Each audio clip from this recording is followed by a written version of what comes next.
Sistem operasi saya sempat nulis di blog, saya tulis di blog dengan beberapa kategori ya.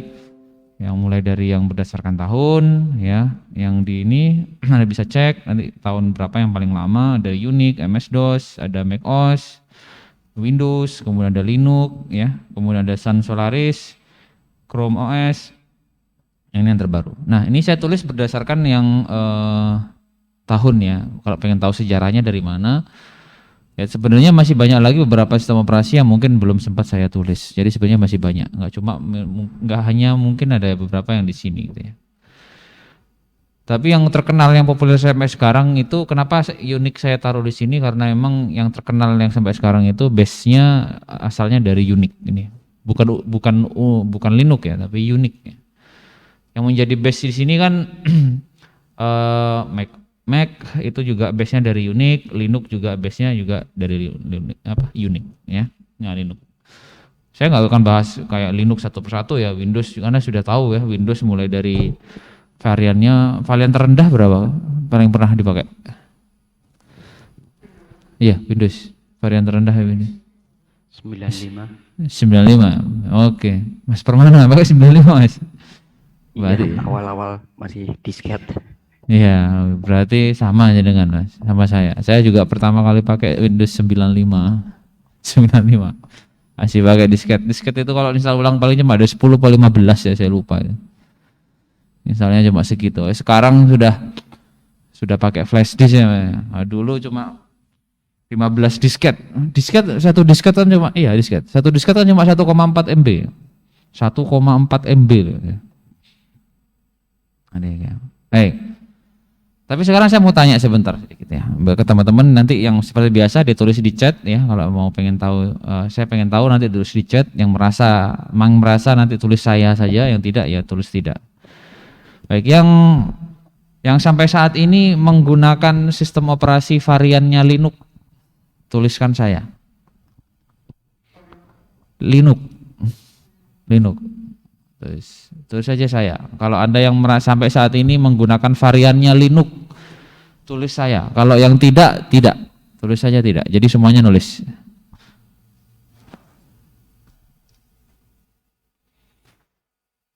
Tidak. Saya tidak. Oke. Baik. Ada lagi? Oh tidak. Baik.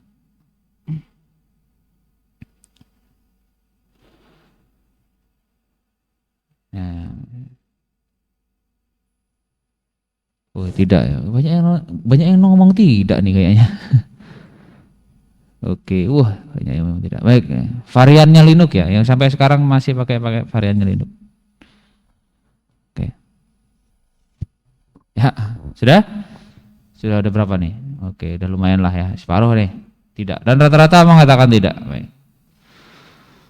Mungkin dari kalian sudah beberapa ada yang tahu bahwa sistem operasi.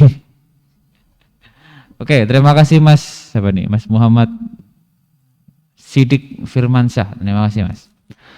Ya, mungkin sudah. Nah, Mas Sidik sudah tahu nih ya. Jadi saya mau seperti kemarinnya biasanya saya ngasihkan fun fact dulu sebentar. Bahwa sebenarnya Android yang kalian pakai itu juga variannya Linux. Ya. Jadi harusnya jawaban Anda bagi teman-teman yang menggunakan Linux ya, menggunakan Android itu pasti menjawabnya saya semua ya, karena Android itu adalah variannya Linux ya. Jadi faktanya memang begitu. Jadi Android itu dikembangkan atau dibuat itu dengan base-nya adalah Linux. Jadi bisa disebut bahwa Android itu adalah variannya Linux ya. Jadi kalau Anda ditanya punya pakai Linux enggak? Pakai tapi yang Android, nah itu boleh ya. Jadi faktanya memang begitu ya. Jadi sekarang itu original enggak benar-benar original ya bahasanya begitu. Tapi memang lebih tepat dikatakan adalah copy paste yang bijaksana katanya, ada yang bilang. Oh, programmer sekarang kan copy paste. Ada yang nulis ulang, ada yang nulis sendiri, enggak ada, jarang sekarang. Ya, yang ada itu adalah copy paste yang bijaksana, ini gitu. Nah, Unix itu menjadi base dari Mac ya, kemudian dari Linux juga itu sendiri. Dan Linux juga punya varian yang banyak Ya, kemudian Windows yang sekarang kalian pernah pakai, yang sampai sekarang nggak pakai, itu kan juga base-nya dari MS-DOS. Ya ini MS-DOS cikal bakalnya, dan dengan single tasking ya. Ya, pakai dulu pakainya single tasking. Ini masalah ngomongin single task, double task atau multitasking itu nanti kita ngomonginnya di organisasi arsitektur komputer ya. Secara teknisnya nanti ada di situ. Nah, itu yang terjadi ya, teman-teman. Nah, ingat ya. Sun Solaris juga dia base-nya juga unik ya. Pengembangan dari sistem Unix-nya. Jarang ada yang tanya ini kayaknya. Solaris. Nggak ada yang tahu ya? Ada yang pernah pakai nggak Solaris? Belum ya. Solaris itu punyanya Sun Microsystem. Sun Microsystem itu perusahaan di balik pemrograman Java. Itu yang punya Sun. Nggak tahu ya? Sun. Hah? Apanya nggak terkenal mas? Dulu ini ini perusahaan multi negara ini. Nah ini namanya ya. Ini yang bisa menjalanin superkomputer ya ini. Ini perusahaan, kalau ada perusahaan berbasisnya gede ya, perusahaan basisnya multinasional, negara bahkan, maka pasti memiliki koneksi sama Sun nih. Dia includingnya seperti itu. Dia yang ada di balik Java. Java itu, nah pengembangnya juga dari sini, Sun Microsystem. Nih, Sun Microsystem American Technology Company, the source computer, dia jual komputer komponen, software, informasi teknologi, service, dan create the Java programming language. Nah, lo, sing bikin mas. Masa nggak tahu? Sun ini ada komen. Kalau solarnya pernah pak, oh ya, terus solarnya pernah. Open Solarisnya belum ya. Oke, solarnya dipakai ya. Dia di announcement juga sama Oracle ya, Oracle. Kalau nanti tahu. Oke, lanjut dulu ya. Open Solaris, tapi ini biasanya dipakai untuk sistem operasi data center namanya. Data center. Jarang memang dipakai sama kita. Kemudian ada Chrome OS ya yang lagi populer sekarang ya. Berbasisnya adalah browser ya, namanya juga Chrome. Sebenarnya simple ya dia. Teknisnya dibuat dalam bentuk HTML gitu aja ya, dari browser. Oke, begitu. Kemudian ada sistem operasi mobile yang mungkin kalian sudah banyak paham ini ya perkembangannya ya, mulai dari yang pertama ini saya nggak ngurutin ya, saya lupa ngurutin dari yang saya tulis. Tapi yang pertama itu mungkin adalah Java. Java yang kalau Anda masih ingat handphone jadul itu APK-nya itu ya pakainya Java. Yang monokrom itu ya, itu pakai Java. Yang polyphonic itu sudah pakai Java. Kemudian ada Windows Mobile, dulu namanya Windows Phone. Selain Nokia, dulu juga ada Sony Ericsson Aspen namanya yang pakai. Itu juga HTC juga pernah pakai Windows Phone. Kemudian ada Symbian. Ini Symbian jika handphone kalian sudah agak bagus sedikit di Nokia itu, ya ini namanya pakainya Symbian. Yang sudah mulai ada aplikasi Waze itu yang untuk pengarah jalan itu ya, pakainya Symbian masih itu. Anda sudah kenal ini ya, macOS, dia pakainya iOS. Ya. Cara pengembangannya sama dengan Apple yang sebelumnya, eksklusif untuk hardware-nya. Kemudian WebOS ini sekarang namanya WebOS open source version yang sekarang yang dipakai untuk gadget ya. Salah satu contohnya adalah TV. Ini TV yang kemarin pakai itu adalah merek LG waktu itu. Dia kembangannya juga pakai Linux. Kemudian ada Ubuntu Touch. Ubuntu Touch ini lagi dikembangin dari variannya Linux Ubuntu. Dulu nama proyeknya Ubuntu Mobile, sekarang ganti menjadi Ubuntu Touch ya. Sempat saya cross check mau nulisnya Ubuntu Mobile, ternyata setelah saya cross check sekarang ganti namanya Ubuntu Touch ya. Ini proyeknya sudah jalan. Nah, ini tinggal nunggu aja rilis resminya dari si Concancia providernya si Ubuntu gitu ya. Kemudian ada BlackBerry OS. yang sempat terkenal dulu yang pengembangnya namanya RIM. Ya, ini kita ngomonginnya bukan BlackBerry Messenger ya, tapi BlackBerry OS-nya. Kemudian ada Maimo. Maimo ini dipakai sama Nokia komunikator zaman itu. Ya, namanya Maimo. Kemudian ya ini yang paling tua sih sebenarnya Palm OS ya. Ya pada dikembangkan, ini dipakai pada 96 sebenarnya. Tapi ini ya, tampilannya cukup bagus dari waktu itu. Sudah pakai icon. Tapi ada yang tahu nggak siapa perusahaan pertama yang menggunakan shortcut atau icon di gadgetnya? Ada yang tahu nggak? Kita kan sekarang kan kalau nonton komputer itu banyak icon tuh nih kayak gini kan, nih yang saya share seperti ini, iya kan? Oke. Ada yang tahu nggak perusahaan apa yang pertama kali menggunakan itu? Bukan Microsoft jawabannya. Ada yang mau coba lagi? Searching lah. Searching lah boleh. Dia yang pertama kali menggunakan GUI katanya, GUI shortcut, ada tampilan shortcutnya.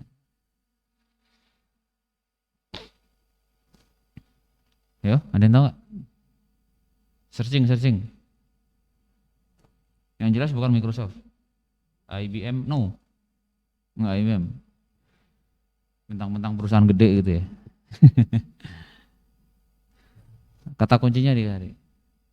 Oke, terima kasih. Ini nebak aja apa Mas Permana, nebak aja atau tahu datanya? Nebak. Nebak. Ya, jawabannya sirop. Ya, kalau nebak ya Anda beruntung nebaknya berarti. Namanya Xerox. Ya, tahu ya perusahaan Xerox? Dia ada di bisnis mesin cetak ya. Tapi device-nya sudah pakai itu GUI. Nah, itu yang menjadi dasar idenya si Steve Jobs untuk membuat macOS dalam bentuk GUI. Ya, seperti itu. Ada historinya. Nah, semoga saya masih benar tuh ya. Nanti cari aja ya sejarahnya ya. Baik. Ada pertanyaan nggak untuk ini? Kalau ada nanti silakan chatting aja sambil kita bahas apa yang ditanya sama teman-teman kalian di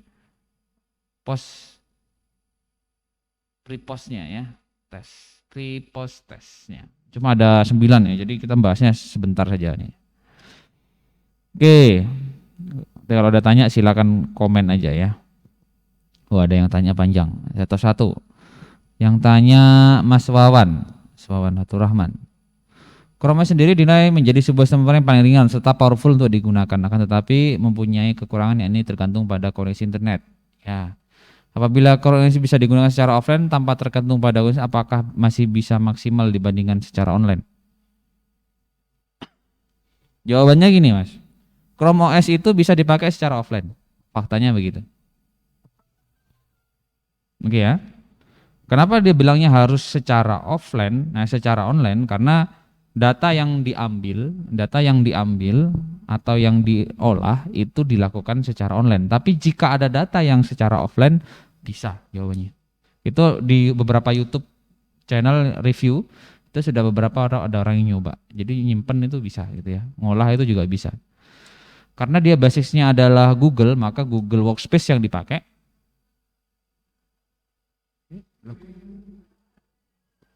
Di mana nih?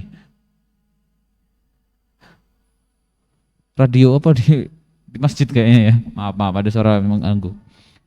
Jadi Chrome OS itu sebenarnya bisa dipakai secara offline. Sebenarnya bisa secara offline ya. Jadi bisa mengolah data. Data itu yang dimaksud adalah kayak dokumen gitu ya, foto, nonton film itu masih bisa secara offline. Jika datanya ada. Jika online itu yang dimaksud adalah Anda harus connect koneksinya harus ada izin secara online karena harus connect dengan Gmail. Itu yang mewajibkan untuk online. Gitu ya. Kalau masalah maksimal sebenarnya saya sudah suka sama si Chrome OS karena Dia nggak perlu device yang besar seperti RAM-nya harus minimal di atas 4 dan sebagainya. Itu saya sudah cocok tuh, karena yang kita kerjakan kan cuma ngetik, ya kan, nonton film, paling berat kan paling nonton film ya. Kalau masih pekerjaannya urusannya hanya seperti itu, Chrome OS itu udah cukup. Jadi teman-teman kalian atau adik-adik kalian besok yang hanya di sekolah cuma nonton video terus browsing kecil-kecilan, mainan Facebook, mainan Instagram lewat laptop, itu malah lebih cenderungnya pakai aja Chrome OS daripada berat, ya kan? Dia juga nggak ngerti masalah lisensi kayak apa, ya kan? Nah, ya gitu ya, ingat Mas ya. Kalau masalah maksimal itu maksimal dari sisi apa dulu? Maksimal dari sisi apapun yang bisa dikerjakan, maka nanti efisiensi masalah resource itu akan hilang. Kalau dia ditambahin, kemampuannya ditambahin, maka mau nggak mau resource-nya pasti lebih besar. Ya padahal yang diusungkan adalah efisiensi masalah resource-nya, ya, daya listriknya irit dan seterusnya. Nanti yang seperti itu hilang. Nah, ya. Ngomong-ngomong masalah lisensi barusan saya jadi keinget mau tanya sesuatu sama kalian. Oke ya, nanti dijawab seperti biasa, dijawab di apa namanya? Di chat. Kasih tahu dong siapa yang masih menggunakan yang menggunakan Windows, ya, yang pengguna Windows ya, berarti saya tanyanya ya, yang pengguna Windows yang serial numbernya original. Serial numbernya original atau lisensinya, saya sebutnya lisensinya original. Baik, yang menggunakan lisensi original tulis saya, kalau tidak tulis saja tidak. Saya pengen tahu di sini. Pakai original Mas? Enggak. Enggak pakai juga, enggak. Yang pakainya original, lisensinya original, silakan tulis saya. Yang tidak, saya pengen tahu berapa orang yang saya yang punya, yang ya, tapi beli mandiri bisa kok. Beli mandiri bisa kok. Bisa. Ya siapa orang? Cuma satu orang, Mas Ongki yang pakai lisensi original, Mas Ongki. Enggak termasuk. 20 ribuan. Mas, lisensi Windows itu paling enggak 2 jutaan ya. Ya, lisensi 20 ribuan enggak termasuk, enggak. Ya walaupun itu anggap aja lah ori gitu ya, memang ori ya. Nanti saya kasih tahu skemanya. Ada lagi enggak? Ada lagi enggak? Ada lagi enggak selain Mas Ongki, Mas Sidik? Berarti semuanya pakainya adalah non ori ya? Saya nggak bilang bajakan loh ya. Waduh, ngegus sprek teh. Ayo, iku Mas padha wae.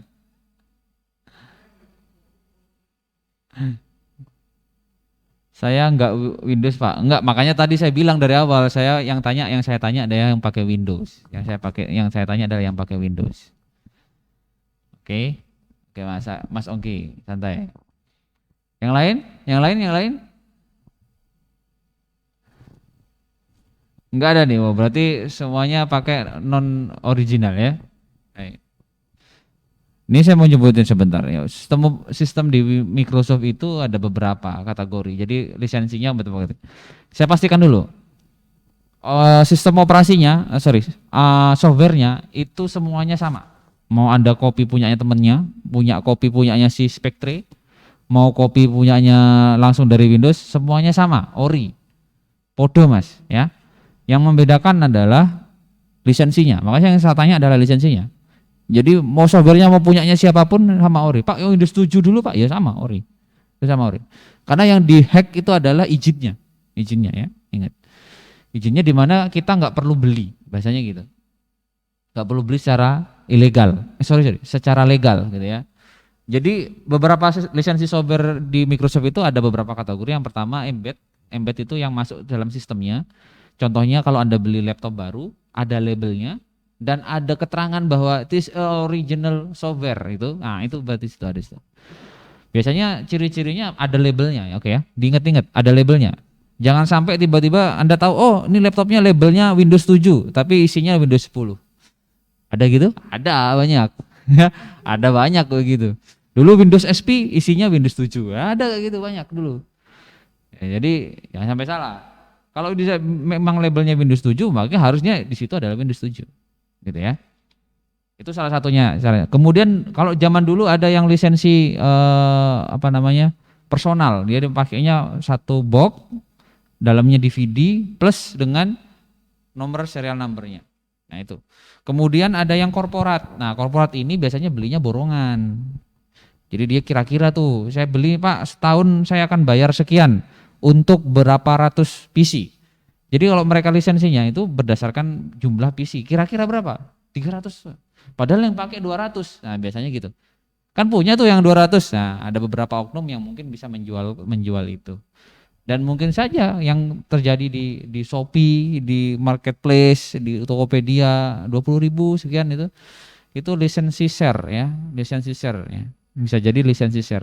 Cek aja lisensi share-nya itu masuknya ke edukasi apa yang lain. Nah, karena kalau yang sistemnya lisensi agreement seperti kita di Amikom juga punya lisensi agreement, Anda bisa minta tuh di IC harusnya lisensi agreement untuk Windows. Ya nanti dapat original desainnya. Dulu kita di dosen juga diberikan itu, ya dapat lisensinya. Jadi saya pakai Windows di kantor sama di rumah ya original. Itu ya. Sama Microsoft Office 365, coba cari infonya. Itu harusnya sudah ada.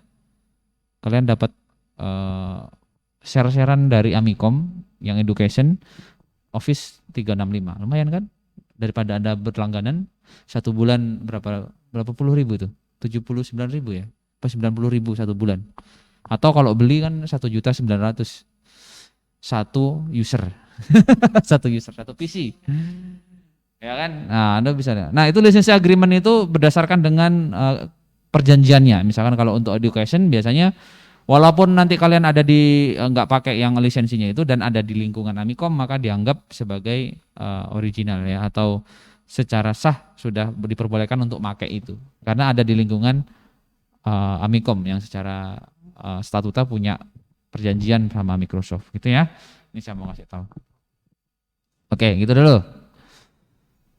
Jadi sepertinya hampir semuanya begitu ya. Di laptop saya punya Windows 7 ya, cuma sayangnya laptopnya sudah out of date, jadi Windows 7-nya nggak mau keinstall.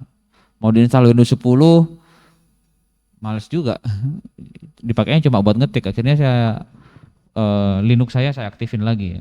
Saya di rumah juga pakai dua, saya kan pakai Linux juga. Saya kan juga Linux user ya. Oke, lanjut ke pertanyaan. Kita bahas pertanyaan lagi ya. Oke.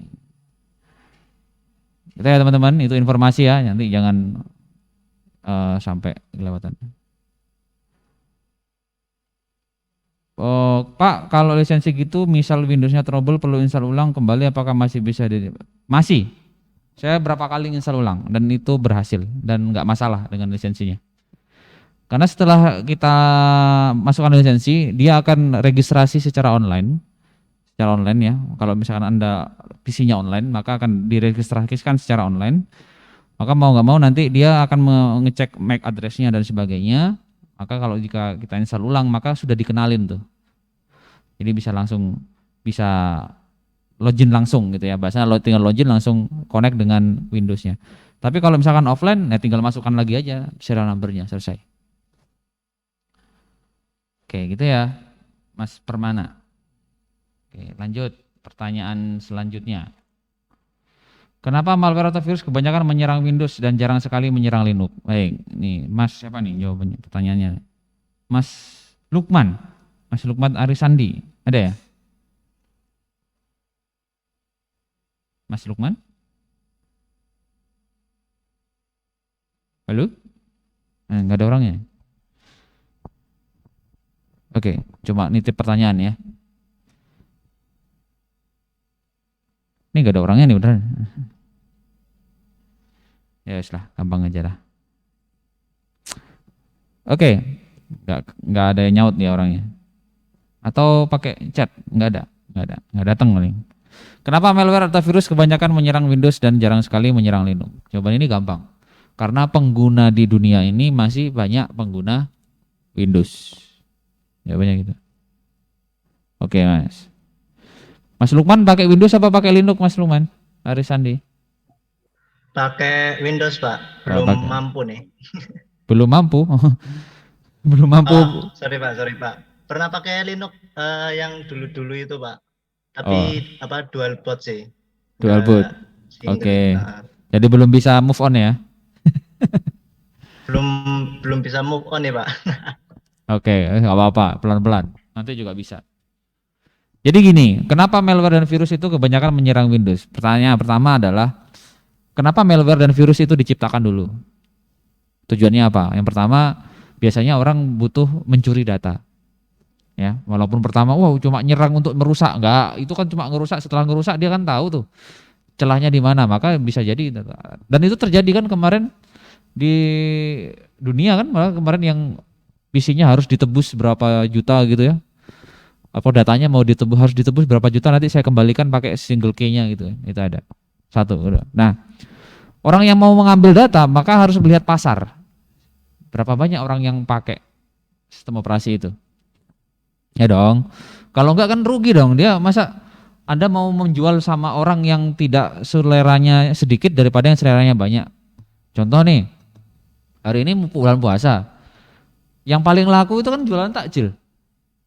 Coba kalian jualan nasi Padang siang-siang, pasti kan beda lakunya tuh. Ya kan?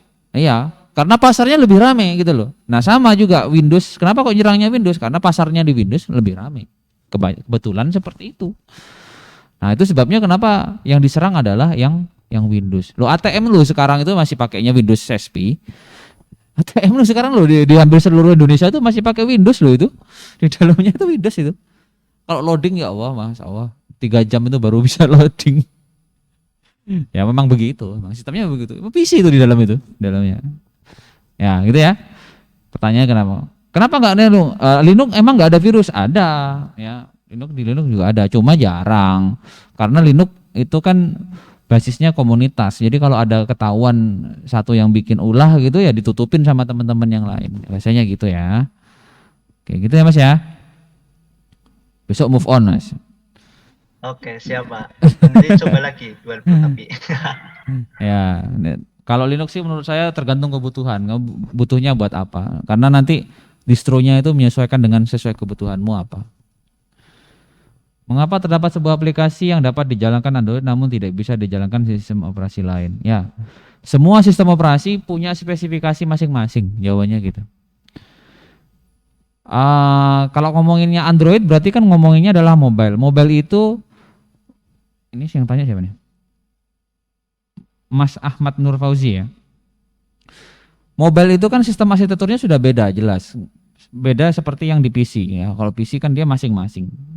Ya, jadi masing-masing namun prosesnya jadi satu. Tapi kalau di SoC, sistem on chip itu dia kan 3G-nya sendiri, semuanya sudah ada. Tinggal di apa namanya dibuat. Nah, base-nya kan pakai ARM bahasanya. Saya lupa kepanjangannya ARM itu apa. Pokoknya in mobile lah di belakangnya. Nah, pasti spesifikasinya juga beda. Jangankan antara Android mobile dengan desktop ya. Di desktop saja yang pakai Intel sama AMD itu punya spesifikasi arsitektur yang beda-beda. Yang satunya 32, yang satunya 64. Pernah pakai itu? Sistemmu berapa? 64 atau 32? 64. Kenapa pakai 64? Pakai aja gitu kan? Ngerti. Ada yang masih pakai 32? Atau nggak tahu kenapa kok tiba-tiba harus pakai 32 gitu? X32, 64 gitu. 32 bit sama 64 bit gitu. Ada nggak? Ada yang tahu alasannya kenapa Anda harus pakai itu gitu?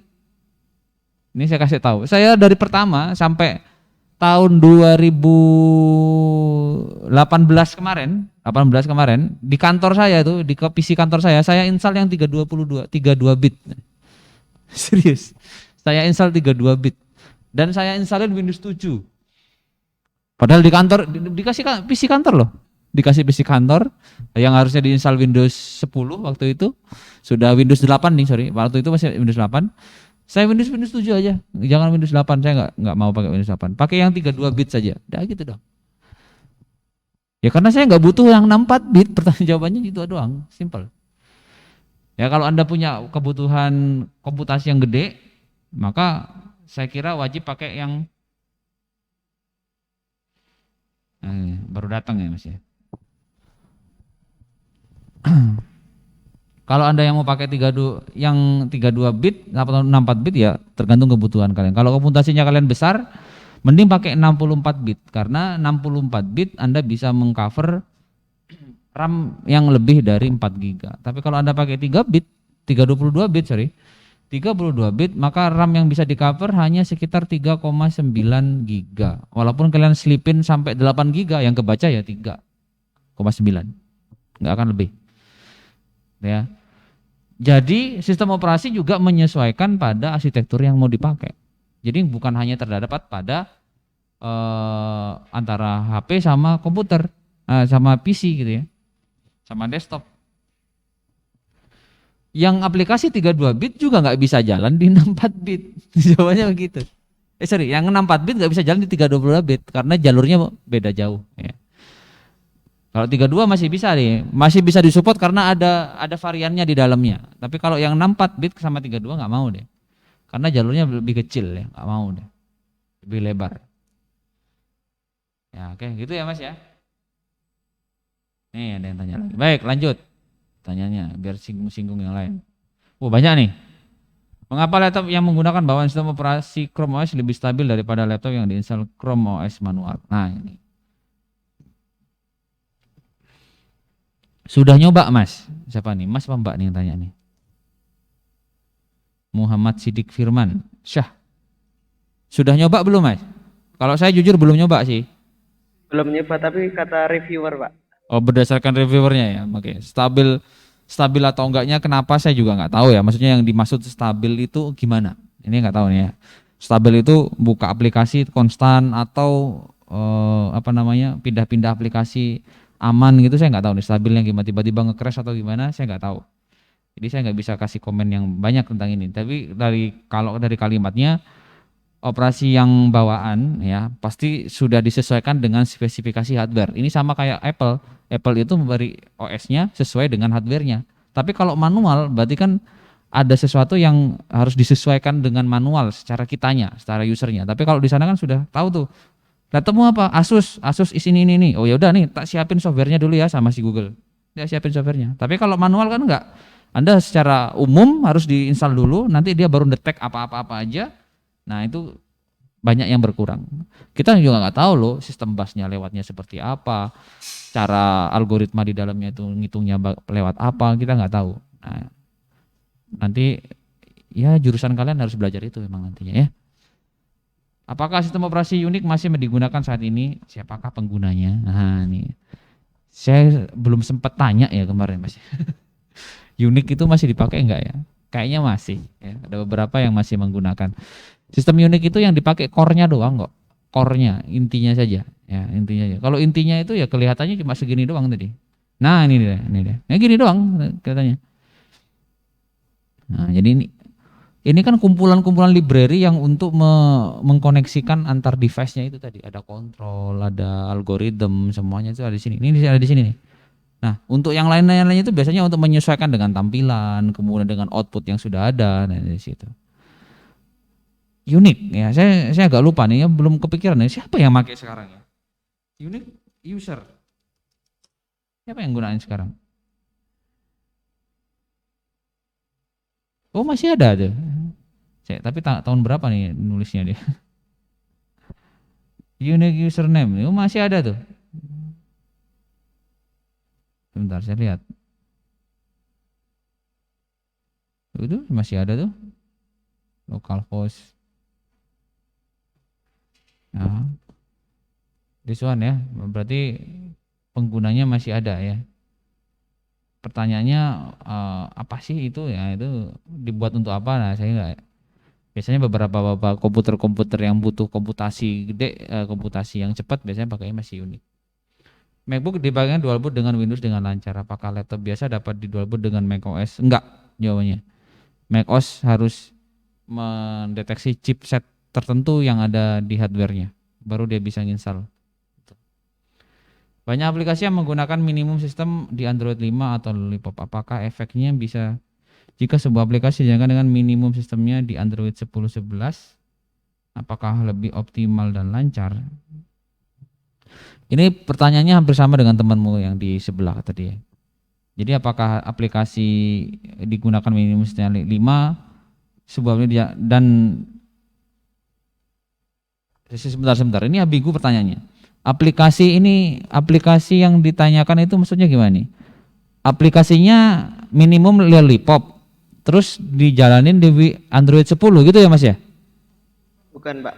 Jadi kan aplikasi itu punya minimum requirement. Nah, Iya. kalau di iOS kan biasanya semua dipaksa buat upgrade OS-nya gitu loh Pak, biar dapat supportnya.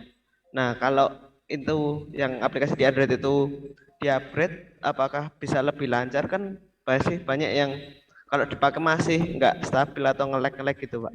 Oh gitu. Berarti sistemnya ya yang di-upgrade ya. Baik. Apakah lebih lancar? Jawabannya belum tentu. Bisa jadi enggak. Ya. Jadi kayak gini. Beberapa Android dia punya sistem dia mentok sampai berapa? Kenapa? Karena rekrutmen dari si Androidnya sendiri. Ya, Androidnya sendiri Android 10 minimal RAM-nya berapa? Ini berapa dan seterusnya. Jadi itu yang membatasinya. Kalau ditanya apakah semakin lancar? Jelas tidak karena kebutuhan hardware-nya aja juga beda. Ya, yang seharusnya sistem Android 10 pakai RAM 2 GB dengan kecepatan minimum 2 GHz chipsetnya dipakai pada chipset yang cuma 1 GHz, ya nggak bisa. Nggak akan lancar. Mungkin bisa diinstal tapi nggak akan lancar. Gitu ya Mas ya. Kemudian Samsung memiliki OS bernama Tizen OS. Apakah itu tidak dilanjutkan tetapi malah digunakan untuk Smart TV Samsung? Nah, ini saya belum tahu infonya yang ini, yang untuk yang Tizen OS. Saya juga lupakan, saya bilang ya banyak sistem operasi yang mungkin nggak saya tulis. Dilanjutkan tapi malah digunakan untuk ya karena sesuai kebutuhan aja. Karena kalau dipaksakan untuk pasar yang sekarang, maka pasar sekarang tuh masih nyaman di Android. Itu hukumnya seperti itu. Kalau ada yang peminatnya lagi banyak pada Android, maka nggak bisa diganggu tuh. Ini yang terjadi pada Nokia, pada BlackBerry yang mereka nggak mau beralih OS-nya. Dan mereka terlambat untuk menggunakan itu.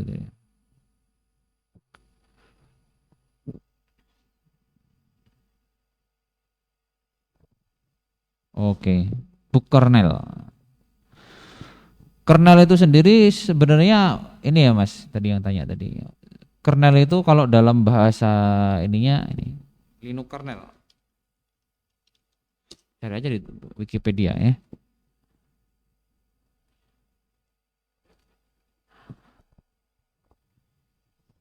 Jadi kayak core sistemnya ya. Ya saya mau ngomongin apa ya bahasa yang tepat itu biar gampang dimengerti loh bahasa. Jadi itu memang kernel itu kayak inti dari si sistem operasinya. Windows juga punya kernel itu sebenarnya. Ya bahasanya mungkin berbeda. Jadi inti dari situ. Kalau tadi lihat kasusnya dulu. Kasusnya tadi pakai Linux Mint tapi pas mau install aplikasi terdapat boot kernel yang dimaksud. Nah, boot kernel itu ya karena sistem operasinya. Jadi dukungan dari sistem core kernelnya atau inti dari sistem operasinya itu bermasalah. Bermasalah itu bisa jadi karena kemampuan drivernya untuk mengenali beberapa hardware di sekitarnya tidak pas. Ada beberapa yang memang bisa di skip, tapi ada beberapa juga yang nggak boleh karena sangat penting banget. Ini kayak gitu. Gitu ya Mas ya. Linux kernel itu kayak sistem operasi intinya di dalam kernel itu intinya ya. Baik, gitu ya. Tadi pertanyaannya belum saya jawab semua nih. Ini sudah. Nah, kalau yang Tizen OS saya tidak tahu jawaban pastinya kenapa. Yang jelas karena kalau dia dilempar ke publik tentang smartphone kayaknya pasar masih nyaman dengan Android. Jadi kayaknya akan bunuh diri kalau Samsung meluncurkan sistem operasi baru ya. Sistem operasi untuk handphonenya. Nah, gitu. Ini beda cerita sama si Huawei ya. Karena Huawei memang sudah nggak ada pilihan lain. Huawei sudah mentok karena di blacklist sama si Amerika Serikat, ya kan? Androidnya Google aksesnya diblokir, mau nggak mau dia harus bisa mandiri. Ya kadang kadang mepet itu wis mepet ya rono meneh, kadang idenya juga muncul. Tapi sebenarnya Huawei sudah nyiapin walaupun nggak sempurna waktu itu. Sebenarnya sudah ada. Cuma nggak dipakai aja karena pasar masih suka Android. Itu sebabnya Huawei yang terakhir pun juga masih pakai Android tuh. Walaupun Google aksesnya masih di ini. Iya, memang. Ya. Tapi kan secara ini kan Google Play-nya memang diblokir, masih diblokir. Jadi memang belum bisa. Tapi secara ini kan masih anggap aja jalan lainnya untuk si Huawei kan gitu. Dia kan kalau kita install aplikasi, dia kan nyariin Gboard-nya itu nyariin aplikasi dari pihak ketiga, ya nggak langsung dari Google Play untuk install, ya. Oke, lanjut pertanyaannya. Mana tadi pertanyaannya? Cuma ada 9 orang yang tanya, jadi kayaknya sudah selesai. Nah, oke, udah selesai. Baik, ada yang mau tanya lagi nggak?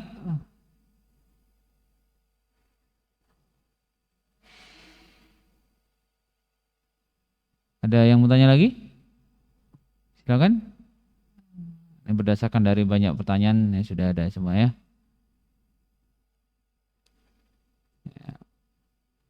Oke, jadi pada intinya sistem operasi itu sebenarnya jembatan ya antara kita dengan hardware-nya. Kalau kita langsung ke hardware-nya susah. Kita harus pakai bahasa tingkat tinggi tuh. Tingkat rendah untuk bisa ngobrol komunikasi dengan si hardware-nya. Tapi kalau kita ada sistem operasi maka lebih mudah untuk menjembatani antara kita dengan si hardware. Ya kan nggak mungkin dong kita menyuruh mau printer itu dengan bahasa pemrograman langsung, kan nggak mungkin. Tinggal klik aja, kenapa sih Pak, kan gitu. Intinya di situ ya. Oke. Saya tunggu, saya coba cek lagi ada pertanyaan nggak? Ada pertanyaan nggak? Nggak ada ya? Ini nggak ada pertanyaan, no submission. Ini tapi ada ininya ya? Nggak ada. Nggak ada ya? Oke. Udah? Ada yang bertanya? Mas, tanya.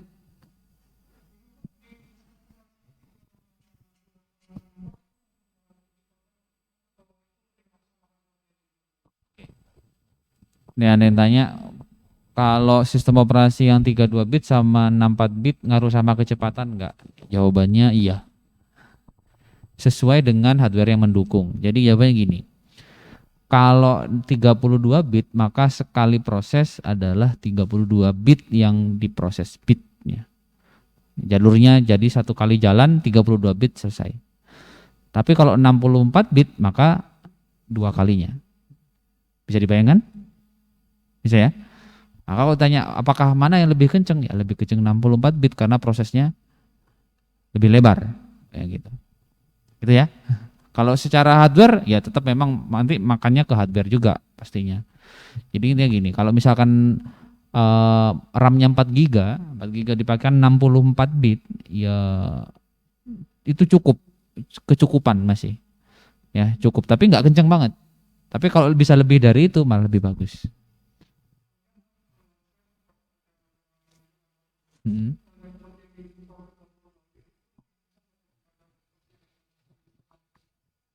Betul, karena sistemnya nggak memakan banyak resource. Kalau yang 32 bit ya. Kenapa saya kemarin pakainya 32 bit? Karena memang senang, karena lebih ringan, karena resource-nya nggak banyak. Ini saya bandingin kok. Kalau Windows 10 ini ya, yang Windows 7 waktu itu, kalau yang 32 bit itu paling kalau sudah diinstal itu 2 gigaan itu udah mentok, udah paling banyak. Tapi kalau yang 64 bisa sampai 3 sampai 4 giga hasil Windows-nya, karena memang sistemnya lebih kompleks. Tapi karena data yang diproses bisa lebih banyak. Karena kebutuhan dari alur prosesnya, jadi seperti itu. Memang kan lebih ringan, namun dia nggak bisa memproses data yang lebih besar lagi. Jadi nggak bisa, ya cuma segitu aja kecepatannya. Tapi kalau punyamu hardware-nya kalian misalnya yang 64 bit itu bisa lebih besar, maka saran saya pakainya yang 64 bit karena sudah mampu menampung itu. Tapi kalau masih rata-rata, ya kalau mau lebih kenceng ya turunin aja ke 32. Cuma nanti syaratnya semua aplikasi harus ngikutin yang 32. Gitu. Memang agak lebih ringan, namun nanti secara kecepatan, secara keseluruhan nantinya lebih baik yang di 64 bit. Tapi itu sesuai kebutuhan ya. Oke, ada lagi nggak bertanya? Yang di online ada pertanyaan? Chatting? Chat? Oke, nggak ada nih ya? Baik, jika tidak ada, terima kasih buat hari ini. Ditunggu aja resume dan tugasnya. Selamat sore, assalamualaikum warahmatullahi wabarakatuh.